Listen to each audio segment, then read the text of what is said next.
जय परशुराम. नमस्कार. सर्वप्रथम इथे जमलेल्या सर्व रसिक श्रोत्यांना भगवान परशुराम जयंतीच्या मनपूर्वक शुभेच्छा देतो. आणि आज परशुराम जयंती निमित्त आपल्याला हिंदुस्थानी शास्त्रीय गायक पंडित जयतीर्थ विनोदे यांचं सुश्राव्य शास्त्रीय गायक संत वाणी आपल्याला ऐकायला भेटणार आहे. त्याबद्दल मी सर्वप्रथमच आयोजकाचे आभार मानते. आज भगवान विष्णूचे 6वे अवतार म्हणजेच भगवान परशुराम यांची जयंती आणि अक्षय तृतीया. आजच्या दिवशी आपण जे काही कार्य करतो, जो काही विचार करतो तो अक्षय राहतो असं म्हणतात. तर आजच्या या शुभ मुहूर्तावर आपण संगीताची एक उत्तम मैफिल ऐकून संगीताचा विचार आपल्या मनात जागवूया आणि तो अक्षय आपल्या मनात तसाच तेवत राहावा. आणि आता आपण मैफिलीला सुरुवात करूया. मी फार वेळ घेत नाही, आज उशीर झालेला आहे. सगळ्यात प्रथम मैफिलीची सुरुवात आपण श्रीरामाच्या गजराने करूया. मी पंडितजींना विनंती करते की आपण मैफिलीला सुरुवात करूया.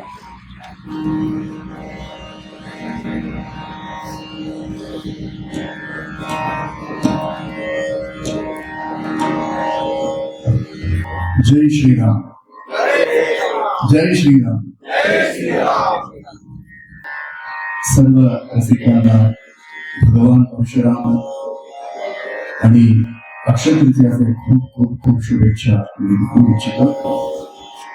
आणि लातूर एक असं स्थळ आहे, मी तरी क्षेत्रच म्हणतो. आपण पाहिलं किती जणांनी त्यांचं क्षेत्रामध्ये ज्यांनी साधना कामगिरी केली आहे ते सर्व लोकांना मी खूप खूप मनापासून धन्यवाद देऊ इच्छितो. एकदा जोरात टाळ्या वाजवा. खूप छान वाटतं आणि संस्कृती सिटी आहे लातूर. आणि मी खूप वेळ इथे माझं गाण्याने आलोय. खूप छान प्रेक्षक आहे आणि सर्वांना मी खूप धन्यवाद देऊ इच्छितो.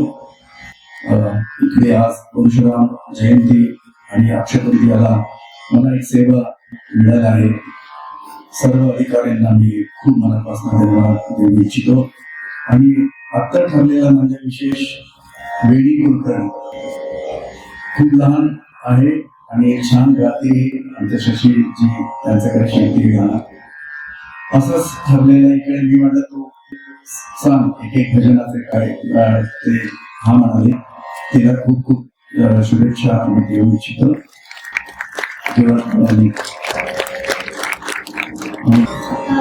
खऱ्या अर्थाने आपली भगवान परशुराम जयंती आणि अक्षय तृतीया साजरी झाली असं आपल्याला वाटतंय. अतिशय सुंदर आणि साजरी सुरुवात आजच्या मैफिलीची झाली आहे. यानंतर आपण पंडितजींचाच अभंग ऐकूया. विसावा विठ्ठल सुखाची सावली. भगवंत आपल्यावर सदैव अशी सुखाची सावली धरूनच ठेवलेला असतो. या सुखाच्या सावलीखालीच आपले नित्य कर्म पार पडत असतात. आणि आज अशी सुखाची सावली आपल्यावर स्वरांच्या रूपाने धरली जाते. तर आपण ऐकूया पंडितजींकडून विसावा विठ्ठल सुखाची सावली. मी पंडितजींना विनंती करते की त्यांनी आम्ही सर्वांना या अभंगाचा आस्वाद द्यावा. या संत मंडळींचं आणि विठ्ठलाचं फार वेगळं सख्य आपल्याला प्रत्येक अभंगातून पाहायला मिळतं का? आपण नेहमी म्हणतो की कुठली तरी गोष्ट आपल्यासाठी कुणीतरी करावी. या संत मंडळींसाठी या साऱ्याच गोष्टी त्यांचा सखा पांडुरंग त्यांच्यासाठी करतो. आणि ह्याच हक्काने संत नामदेवांनी या अभंगाच्या चरणात म्हटलंय की नामा म्हणे नित्य बुडालो संसारी धावून या धरी हाती मज. या संसारात मी इतका पार बुडून गेलोय आणि कंटाळलोय आता या सगळ्या सुखदुःखात, या सगळ्या पापपुण्यात. आता मला तूच धावून येऊन मला इथून दूर कुठेतरी घेऊन जा. तुझ्या सहवासात आता मला राहू दे. आणि या अभंगांचं आणि पंडितजींच्या सुरांचं जेव्हा या शब्दसुरांचं सख्य जुळतं तेव्हा किराणा घराण्यांची शब्दप्रधान गायकीचा वारसा असणारे म्हणजे पंडितजी केवळ संत वाणी नव्हे तर त्या संतांच्या वाणीतील जे भाव आहेत ते सुरांमधून आपल्यापर्यंत पोहोचतात. एकदा सर्व साथीदारांसाठी, सर्व वादक कलाकारांसाठी, पंडितजींसाठी एकदा जोरदार टाळ्या होऊन जाऊ. आणि आता या सुरांच्या सावलीत आपण पुढील मैफिलीला सुरुवात करूया. एक रामाचंच भजन आपण ऐकूया. मी पंडितजींना विनंती करते की त्यांनी मैफिलीला सुरुवात करावी.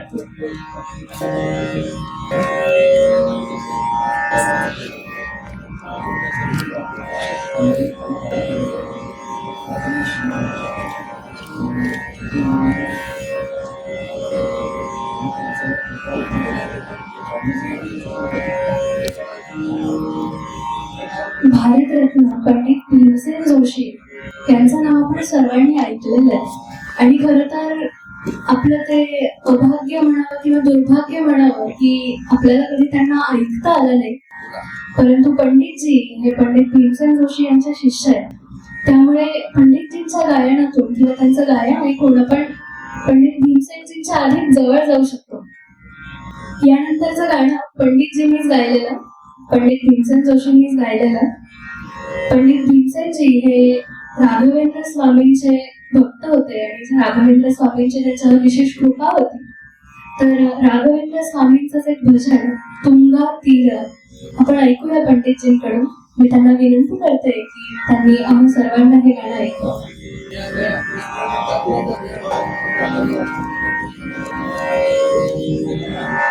हे एक कानडी भजन आहे, ऐकूया.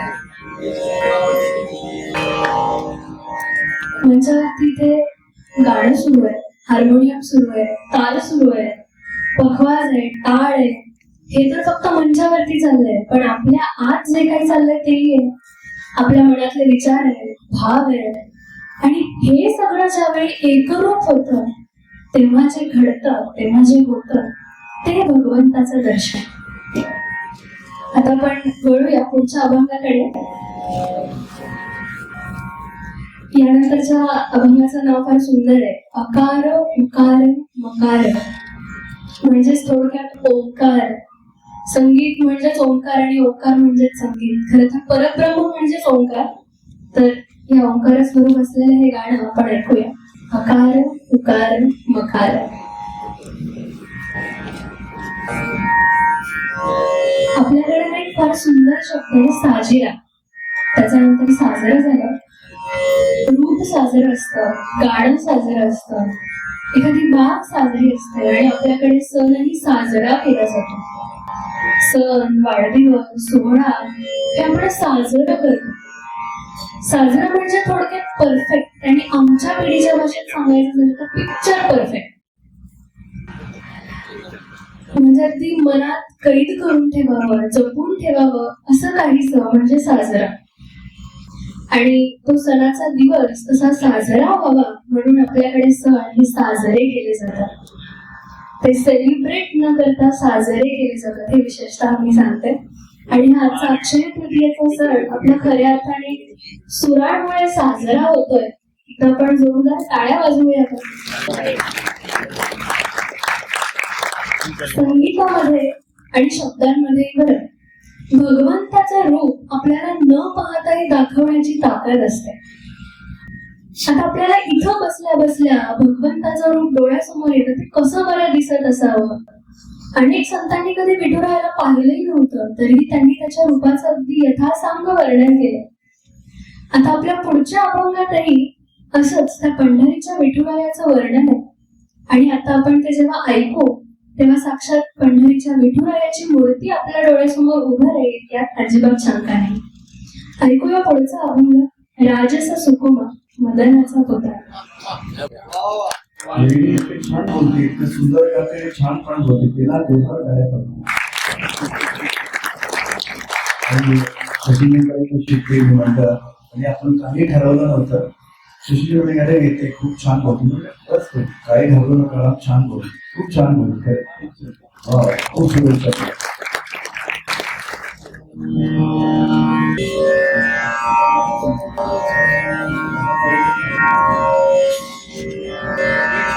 पुढचा जो अभंग आपण ऐकणार आहोत त्या अभंगांना सुरांची जोड दिलेली आहे ती आपल्या भारताचे दोन्ही रत्न म्हणजे भारतरत्न पंडित भीमसेन जोशी आणि भारतरत्न लता मंगेशकर. यांचा दोघांचा असलेला अभंग आता आपण पंडितजींच्या सुरातून ऐकूया. बाजे रे मुरलिया बाजे. मी पंडितजींना विनंती करते की आपण आम्हाला या अभंगांचा आस्वाद द्यावा.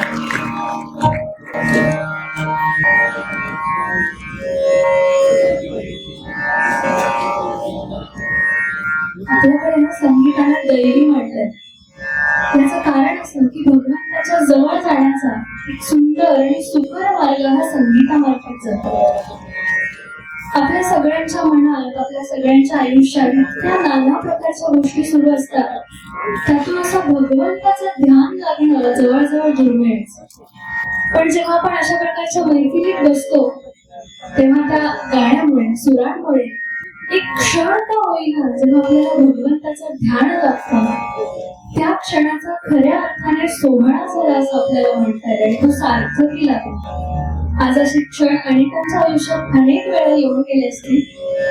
पुढचं गाणं हे असंच आपल्याला भगवंताच्या ध्यानात घेऊन जाणार आणि सर्वांचं लाडकं जवळचं गाणं ऐकूया. कानडा राजा पंडित.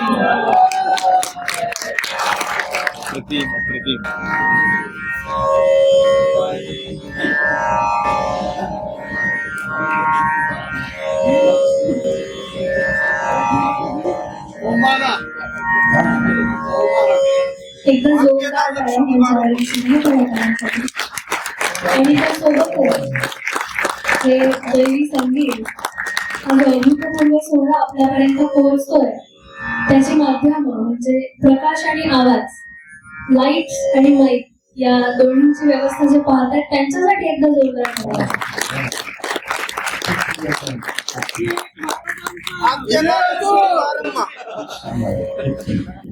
भाग्यदा लक्ष्मी बारम्मा.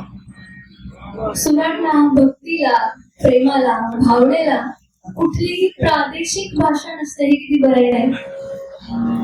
हे केवढं बरं आहे की भाषेच्या या बंधनाशिवाय हा स्वैर आनंद आपण उपभोगू शकतो. याच्यातील भावना, याचे सूर, ही जी भक्ती आहे ती कळायला आपल्याला आपलीच भाषा असावी याची काही गरज नाही. हे आता आपण सर्वांनी जे लक्ष्मी बारम्मा म्हटलं त्यावरून लक्षात आलंच असेल की कानडी भाषेतलं भजनही आपल्या इतकं जवळचं होऊ शकतं. ही खरं तर संगीताची कमाल आहे. जास्त वेळ न घेता आपण वळूया पुढच्या अभंगाकडे. ही कानडी भजन ही पंडितजींना गायची विनंती करते. भाग्यदा लक्ष्मी बारम्मा. या भजनानंतर भैरवी होईल. खरं तर भैरवी म्हणजे अंतर्ध्यान आणि समर्पण.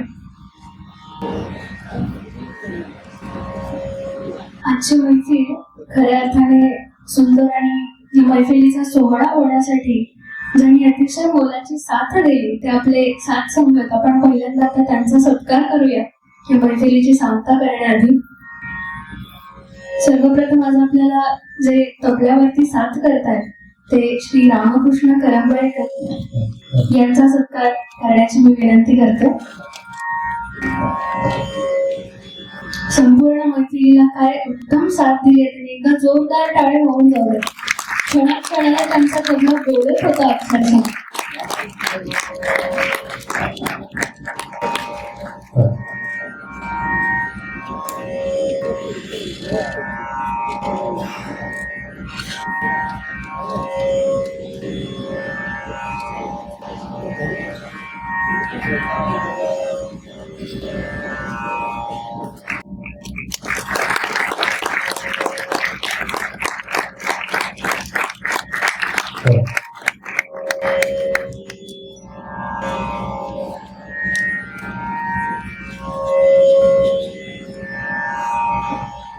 या कार्यक्रमासाठी आता ज्या आपल्या गोड वाणीनं आणि अचानक बसवून सुद्धा एकच चांगलं निवेदन केलं तिनं. खूप सुंदर निरूपण आणि खरं तर दादांचे धन्यवाद आहे.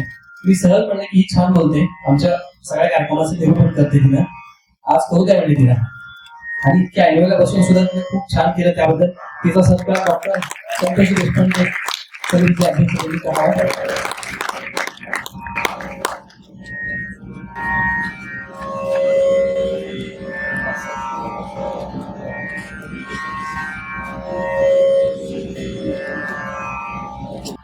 तिचं नाव आहे वेणू प्रसाद कुलकर्णी. प्रिव्हियसला आहे आता MIT मध्ये माझ्याकडे गाणं शिकते आणि उत्तम आवाज आहे तिचा गाण्यामध्ये सुद्धा. त्यानंतर कार्यक्रमामध्ये दिसायला छोटं वाद्य असलं तरी अतिशय मजबूत असतं आणि लय खूप त्याला पक्की असावी लागते. असे एक आमचे मित्र बालाजी चौधरी सर स्वतः संगीत विशारद आहेत, त्यांचाही सत्कार होता. त्यांना मी 5 वाजता फोन केला आणि कार्यक्रम तुम्हाला टाळ वाजवायचा आहे, त्यांनी कुठलीही टाळ बोलली.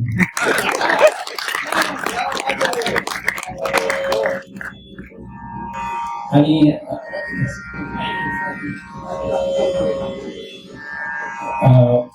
जेथे दादाबद्दल सांगतो की ज्यावेळेस कार्यक्रम काहीतरी अभंगवाणीचा ठरवायचा, मला डॉक्टरचा फोन आला आणि मी दादांना फोन केला.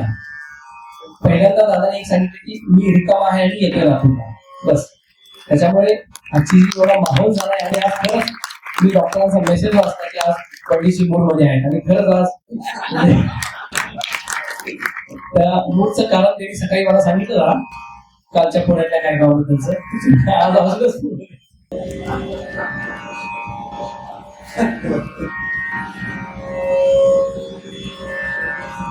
त्यानंतर आपण भैरवी घेऊया. मी मगाशी म्हटलं तसं भैरवी म्हणजे अंतर्धान आणि समर्पण. एकदा भैरवीत सगळं समर्पित केलं की ती मैफिल खऱ्या अर्थाने सुफळ संपूर्ण झाली असं आपण म्हणतो. खरं तर ही भैरवी म्हणजे आपण त्याला शेवट असं म्हणतो खरं, पण खरं तर नवी पुंजी जोडायला, नव्या गोष्टी साठवायला भैरवीची आवश्यकता असते. या मैफिलीची भैरवी झाली तरच आपल्याला उद्याची मैफिल ऐकायला भेटेल. त्यामुळे यानंतर या भैरवीवर आपण आजच्या कार्यक्रमाची सांगता करूया. त्यापूर्वीच मी सर्व आयोजकांचे उशीर होऊनही आपण आग्रहाने मैफिलीसाठी थांबलात त्याबद्दल सर्व रसिक प्रेक्षकांचे, कलाकारांचे, सर्वांचेच आभार मानते. आणि आता अजिबात जास्त न बोलता आपण भैरवी ऐकूया आणि त्यानंतर कार्यक्रमाची सांगता आम्हाला.